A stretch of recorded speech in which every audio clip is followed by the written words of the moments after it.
these are some of our viewers, some of our friends here on Google+. Wow, look at this thing. Yeah, this is Kim. Hi. And Steven. Hey, Kim. And Tyler. Tyler. And so what we do here is we chat. Like I said, this goes up to YouTube. They will actually, Kim, I'm sure, they're going to take screenshots, you know, and just say, hey, we got to chat with Wayne Brady. He has a gamer headset on. Who? Oh. Steven. Yeah. Oh, you're talking about Steven. He's doing something. Yeah. So, alrighty. So you're on the show today. You're talking about, I mean, what? You have a game show? Well, yeah, 3 seasons. Like, you act like you're surprised. It just went on.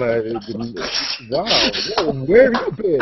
You know, there's this rock, and it was really big. And you were under it. It was nice and cool and shaded. Yeah, let's make a deal. But that's on the air and takes care of itself. Just today, I was promoting. I've got shows at the Irvine Improv this weekend. Okay. So going and doing improv sets with my partner Jonathan, who is my co-star on Let's Make a Deal, and then so we just go and basically walk on stage and just have fun. I mean, it really is one of the most fun / nausea-inducing things that I do. Because every time you step on stage, you get the butterflies and you're frightened, and it's like, oh, is this going to work? Is this that? Right. And it always works. Even when it doesn't work, it works, and that's the beautiful thing about improv. Well, I've had the privilege of seeing one of your Vegas shows. Oh, yeah. And I don't even know how you can sit here and talk about nausea-inducing, because those shows are phenomenal.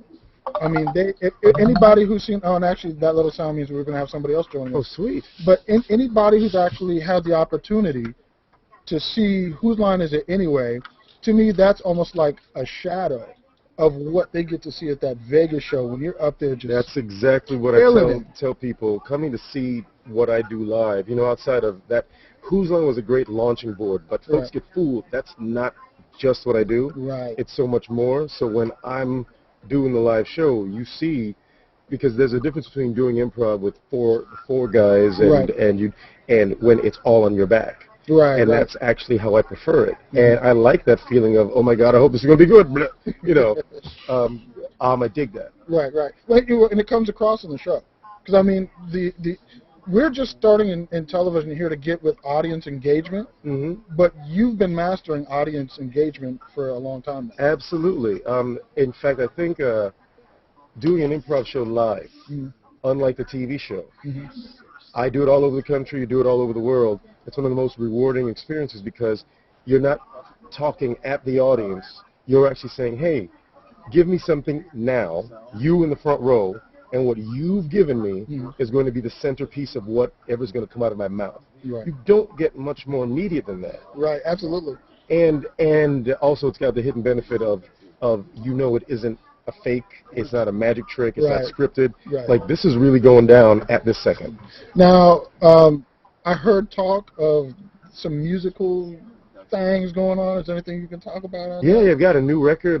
My last one came out 3 years ago. I was nominated for a Grammy, and that's the upside. The downside is not a lot of people knew about it because the record label really didn't do a ton of promo, and I didn't go on tour because I was hosting a show at the time on Don't Forget the Lyrics, so I didn't get a chance to really... I'm sorry. Okay, yeah, I watched it. I always won. Thank you. Just a little. She always won. Well, I wish you would come on and won there because I couldn't give that money away to people. And I have to say, it was a pretty damn good album. And we had one song, Ordinary, which was a #1 song at Urban AC and Urban Radio. But to the majority of people, they're like, Wayne Brady has a record? And that kind of bothered me in my soul because I was a singer first and foremost. Right. So I didn't never wanted to be seen as one of these dudes that is an actor and it's a novelty thing. Right. So and I've been on Broadway and I've had tons of songs on the radio just under the Disney umbrella for soundtracks. Right. So music is really what I do, even the improv. Right. So much of the improv is inspired by music. So this time around, more folks now than 3 years ago know me as a singer because of some other stuff I've done. I've played the Hollywood Bowl a few times. I've played with symphonies. So now we're doing this record. It's going to be an old school soul music. Nice. It's like we would have made a record in 2012. So can it be classified as neo soul? Would you go there with it? Or? See, that's already been designated. Right. Neo soul is kind of when music soul child and the Jill Scouts of the world, you know, those chords. This is more, I think it's just retro soul. It's still soul. Okay. It's just soul, but kind of what Amy Winehouse has done. Right. Except with a male presence. Okay. And even in the vein of what Amy did, if you listen, there's an undercurrent of hip hop because, you know, I grew up, I'm a hip hop head. Right. I love hip hop, and so I think anytime that you take break beats and production like that, and you put it with Sam Cooke melodies and real melodies that you could sing, right? Not you know the Hey Girl, show me that ass up in the club song. Hey girl, put it on the glass, let me squeeze that. No, come on now. You know, so that's my thing, and I hope that people dig it. Well, you know, most of those break beats came from old Sam Cooke and Roy James Ayers and James Brown. They came from those old albums anyway. So that's a perfect mix. Yeah, so I think I'm bringing the old and new together. Well, that is definitely a good fusion. Yeah, man. Well, you know, let's open it up. Let's get some questions from the viewers here. This thing is so trippy. I'm going to get a camera. And I'm going to go on Google Plus as soon as I get home. This is amazing. He's not okay. We need to talk if you want to get on Google Plus. This man is serious. We were talking the whole way. No, seriously. We need to talk. First celebrity conversion. Yay! Especially. Yeah, man, you got me. Yeah, this is So we're going to start from left to right. We're starting with James. Hey, James. James, why don't you tell Wayne where you're from and if you have a question for him?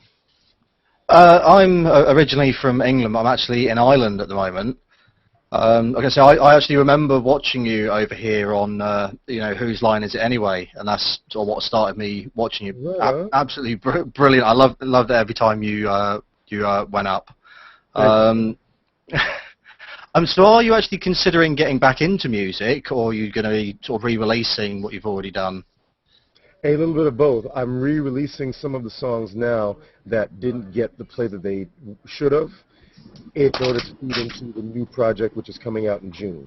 And I just got back from London. I played the Leicester Square because I was shooting a new ABC improv show that's going to air here called Your Life Is Trust Us With Your Life.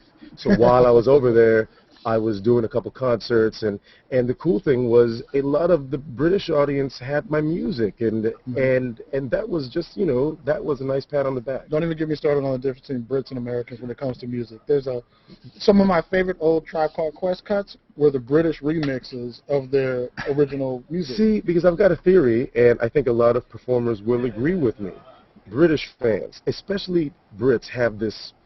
It's almost this love for old soul and an appreciation of artistry that we in America, we're such a disposable. We want what's hot. We want what's new. We don't want this. And the Brits kind of grew up with that. I mean, if you look at the Yardbirds and even the Beatles when they started, Jeff Buckley and a lot of their rock acts, the Rolling Stones. They love our blues and soul. Right. They took that and they put it through their own filter and made something else. Right. So if anyone loves soul, it's the Brits. I mean, look at Adele, and look at Amy Winehouse and Duff. They've taken our old soul and pushed it in our faces and sold millions of records, and we're still on some rap BS. You know what I mean? Well, like I said, still put it on the glass. Still put it on the glass. Girl, let me touch him, and now I got to pop some Cristal. Come on now. And then let's go. Kim is the queen of the happy dance. She heard exactly. She does the happy dance. Hey. So Kim, you're on, sweetheart. I'm in St. Louis, Missouri, and I know that you wear many hats. And yes, that's right. Do you find it difficult to transition from hat to hat? And in the transition, do you ever lose yourself? It's not different. It's not difficult for me because the hats are just hats. Questions like that always amaze me because in my mind, just because I can do X, Y, and Z, that doesn't mean that I lose focus. And why is that a bad thing? In Hollywood, I've found out that folks almost prefer you to do one thing so they can put you in a box, and as soon as you don't, they're like, oh, well, you're not no. I am still the same guy. I wear my hats because I love the hats and because I can work. It isn't like I'm a plumber / tailor, and then I'm mixing up my job and putting washers on someone's suit. No, each of my skills feed into one another, and they let me do what I've done since I was 16. So I don't lose myself because I think now at close to 40, I know who I am. And that's important, knowing who you are. Woo! And then let's see, we also have Stephen. Stephen, where are you at? I'm in Waterloo, Ontario. Hey, what's up, Stephen? Hey, how's it going? All right. So Wait, I'm let's sorry, make it. Stephen. Let Yeah. me just throw this in here. Dude's Yeah. a gamer. Since you have the gamer headset on, I'm just letting you know. This man is a gamer. Oh, really? Yeah, What are you I'll throw that out there. playing? I'm playing right now. Well, I took a break from Skyrim because Oh, yeah. like I started blowing off meetings, and my dog's didn't eat for a couple days. So I'm an unfit doggy parent apparently, and I'm playing zombies, of course. The Black Ops zombies killing it nightly, and I've just gotten back into Halo Reach because I left that alone for a while. So I'm sorry to interrupt you, Stephen, but go ahead with your question. Oh, I was just going to ask you, have you ever had a costume on Let's Make a Deal where you're like, no, we can't show that, you got to go home, you know? Yeah, there have been people that have shown up, especially women. I think the mindset is, if I wear this French maid outfit that is cut up to here, he'll pick me. And in reality, the CBS daytime show probably will not pick you, half-naked woman. Leave, go home, and put some clothes on so you don't embarrass your parents. You should probably do that. And we've had guys that come dressed as, Satan, and then we got 666 across their chest, or guys that come in no shirt with tassels on their nipples or whatnot. It's basically common sense, not even taste, just common sense. Hey, if this show was on HBO at 11 o'clock at night, sure, come with your balls out. But it's not that show. All right. And then, Tyler, go ahead, Tyler. Heck, I don't even know how to follow that one up. That was a hard one. Congrats on the Skyrim and taking a break from it. I did the same thing, and which is ironic that we have the honor of having you in a hangout with us, because just like a couple weeks ago, I was looking up old footage of Whose Line Is It Anyway and catching the best moments, where there would be moments where you would just be dying laughing, and it was a real pleasure, and Thanks, man. great work. Well, I don't have any questions. Well, I have a thanks for you, so thanks for watching, because that show, it's funny. You know what? It's funny just because it's funny. It's not funny because anybody's sleeping with anybody else, or there's any drama in the house, or somebody's a basketball wife, or somebody's getting beaten down in the ring. It's funny just because you have guys using their brains, coming up with things, and that's the kind of stuff that I gravitate towards. And you're great on it. Thanks, brother. All righty, so I think we're good to go. We're going to let Mr. Brady go on to all those other things. I love this hangout, so thank you so much for being with me. Oh, you know what? I was going to crash the hangout. She just wants to say hello. So, Hi, everybody. Hi, Maria. Hi, nice to meet you. I saw you once before the last time you were here. I just said hi. But I think we have a Hawaii connection, because I'm from Hawaii as well. From Just Oahu? wanted to say aloha. Yeah, I'm from Oahu. Right on. Yes. Yes, I live there part-time. I know. So just wanted to say hey, Thank aloha, you so much. and nice to see you. Your music, I love your voice. My God, why are you not like out there singing all the time? That's my question. See, that's the thing. I am. I am. Where? You're just all over the place. I do symphonies and concerts all the time. I've got a record coming out in June. Well, I need You to gotta get on Google Plus to promote yourself. Yeah. Okay, I will. Such a pleasure to meet So you. nice Sorry I to couldn't do the hang. Wait. Can I get a picture of all three of you guys together? Oh, I would love it. Oh, so it's a screenshot? Yeah, we're gonna do a Yeah. screenshot. Oh no, I'm gonna have to sit on the Oh. lap. Holy crap! Okay.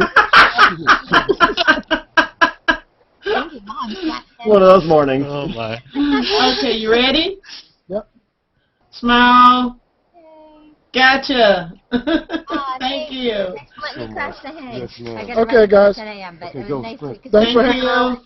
We'll catch up with you Well, I'll later. be back. I'll get you on the chat and we'll chat. I will. Okay. Nice to meet you. Bye now. Bye, guys. Bye.